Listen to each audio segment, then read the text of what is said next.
Vegeta has finally mastered Ultra Instinct, and this what if story is all about his journey of self-discovery and trying to learn it all with the intention of eventually coming up with a transformation or fighting style that is completely 100% unique to him. Whis trained, or I guess forced him into mastering Ultra Instinct and then told him to go fight Jiren next. That's where the previous chapter ended, and if you guys haven't seen part 2 of What If Vegeta Learned Ultra Instinct, it'll be linked at the top of the screen and pinned down below in the comments. But as far as where Vegeta goes from here, well, let's hop right in. Alright, let's go, Goku says. Wait, what are you getting so excited about? It's me who's gonna be fighting Jiren, Vegeta adds. Now, I can take both of you, but you'll be on your own from there on out. Got it, Whis asks? Both Goku and Vegeta give him a thumbs up, and with that, we are headed to Universe 11. Universe 11, huh? I wonder what it'll be like. You think there'll be Saiyans or people similar to Saiyans in that universe too, Goku asks?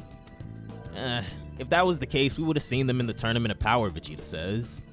Well, what if they're just weak, like how Frieza used to rule over the Saiyans here, Goku replies. I don't know, what do you think, Whis? Are there Saiyans in Universe 11, Vegeta asks? Come on, you should be asking Master Zuno those questions, not me, Whis replies. And they soon arrive at Universe 11. And of course, Makarita, the angel of Universe 11, notices right away that they've entered their universe, so she appears before them immediately. This is unusual. You're actually here to welcome me, Whis says. No, this isn't about you, Whis. It's because of those things you brought with you. Last time that guy, Goku or whatever, was involved with things, he started the Tournament of Power, so I'm just being careful in watching you, Makarita says. It's Goku, actually, Goku comments. Oh, whatever, we're here to see Jiren. Where is he? Vegeta cuts in. Probably out there saving some world, she replies, and just leaves again. And as awkward and helpless as they felt, Goku and Vegeta immediately look to Whis to try and find Jiren's whereabouts. Whis rolls his eyes, but realizes that it'd just be faster to take them to where Jiren was instead of saying anything else. So he gives in, and then he takes them to a planet called Mystoria. Goku and Vegeta are stunned. It doesn't matter which direction they look around, it's all so energetic and colorful and just beautiful.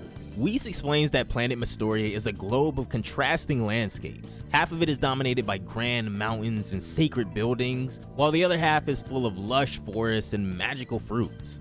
Goku and Vegeta are curious about the kind of people who live here and what exactly is Jiren doing here. Whis observes the orb on his staff and then reveals to them that this planet is home to a very special race of people.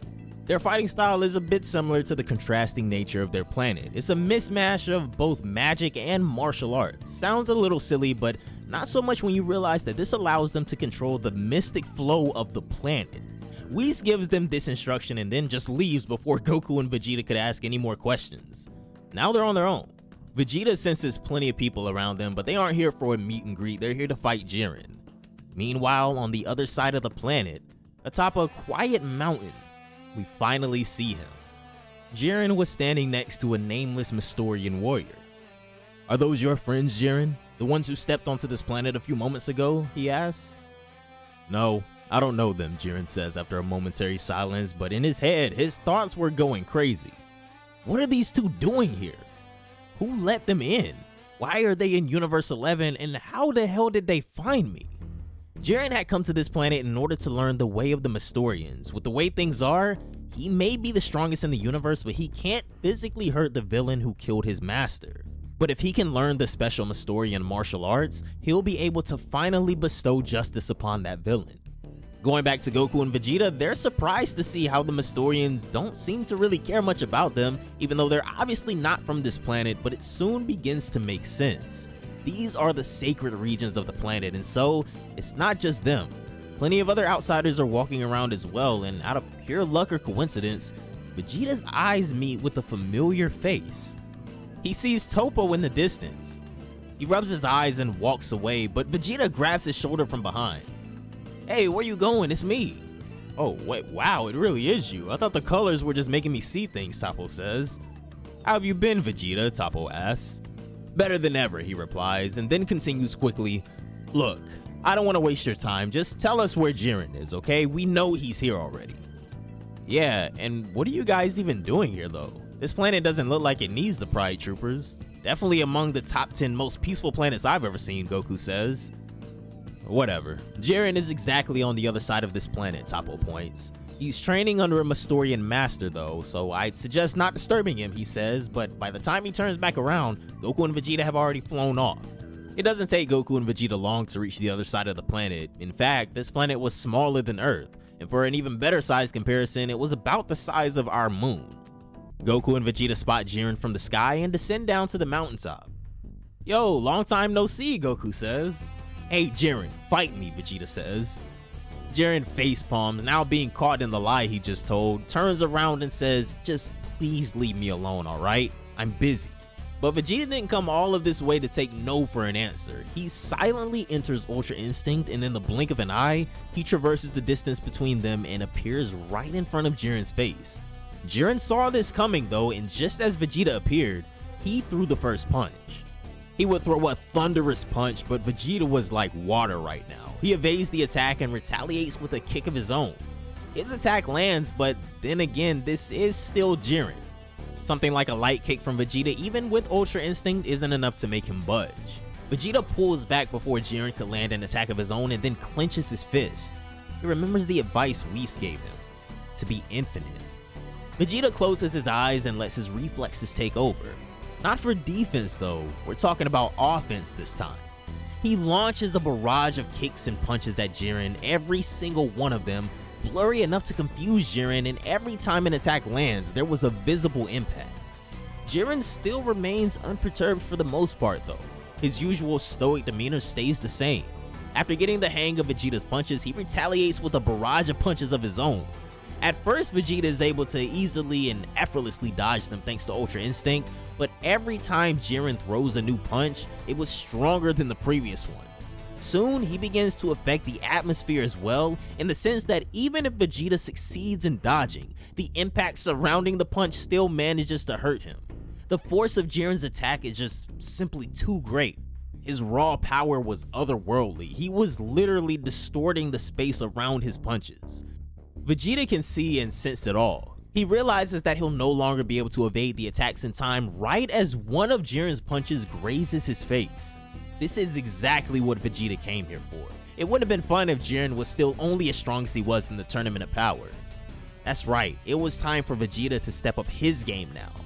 He quietly takes a step, thrusts his palm forward, and starts charging a massive Final Flash.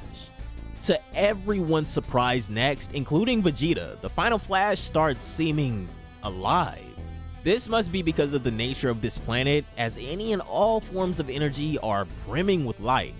Suddenly, Vegeta's ki rises in response to his attack becoming alive. He braces himself and launches that Final Flash at Jiren. Jiren crosses his arms over his chest and tanks the entire Final Flash. It resulted in a massive, almost deafening explosion. There was an eruption of light that filled the entire scene, and when the dust cleared, Jiren was still there, standing tall as ever, but Vegeta was nowhere to be seen. Immediately, Jiren, Goku, and the Mystorian warrior sensed something high in the air. It was Vegeta, and he had been charging another Final Flash. You see, Vegeta's smart, and he learned immediately after that last attack that he could do something special here. And this attack was much more potent and more devastating than the previous one. Vegeta would get the bright idea to utilize the constant flow of nature's energy around the planet to manipulate it into his own attack, almost like his own version of a spirit bomb. Vegeta knew that Jiren had no choice but to tank this attack head on, or it would risk destroying the planet. That wasn't really his problem. This battle is about Jiren fighting him for real, and if he does that, there's no way he'll let it destroy the planet. So Vegeta unleashes his Final Flash. Jiren braces himself as he's definitely gonna stop that attack in his tracks. But right before the Final Flash would collide with him, someone appears out of nowhere and redirects the entire attack right back at Vegeta. It was the man who had been overseeing Jiren's training, the strongest Mystorian martial artist, Kubo. Now that the script is completely flipped, Vegeta's Final Flash is coming right back at him. That wouldn't be a problem either though, as he just uses Spirit Fission on it. He then lands back on the ground as Goku exclaims how awesome that last exchange this was. Then he extends his arm out to try to shake Kubo's hand. Kubo obliges, but Vegeta was honestly shocked that he was able to redirect his attack like that. Guess I should consider learning a thing or two about your magical martial arts as well, Vegeta says. Sure, everyone is welcome, but because you're starting after Jiren, ask him to show you the ropes in the beginning. I'll return in a week, and that's when the actual training will begin. Well, see ya, Kubo says, and then he just disappears.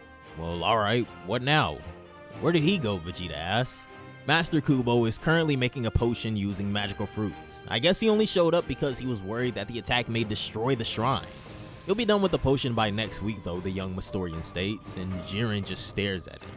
He wasn't excited about the idea of showing Goku and Vegeta the basics, but he's the type who always follows his master's instructions. Vegeta, Goku, time to learn. Right here, right now, use your strongest forms. Show me where you are right now, Jiren asks. Goku and Vegeta just kinda look at each other for a second. Their strongest forms aren't quite that simple anymore, so they just choose to go with the transformations that they feel most comfortable with. Goku would choose True Ultra Instinct and Vegeta would use Ultra Ego. Great. I can tell you two have gotten many times stronger since the Tournament of Power. Alright you two, let's start with a simple quest. I'll have you two go and retrieve a rare magical fruit from this planet. It's called the Dragon Starr fruit. There are many of them, but make sure you finish this before dusk. The Dragon Starr fruit disappears at night and doesn't sprout again until morning, Jiren declares. And with that, Goku and Vegeta's training on planet Mystoria with Jiren begins. Maybe it was fate that has resulted in these three legendary warriors all training on the same planet, or maybe it was just pure coincidence. Whatever it may be, Goku, Vegeta, and Jiren are about to get much stronger, and they're about to do it together.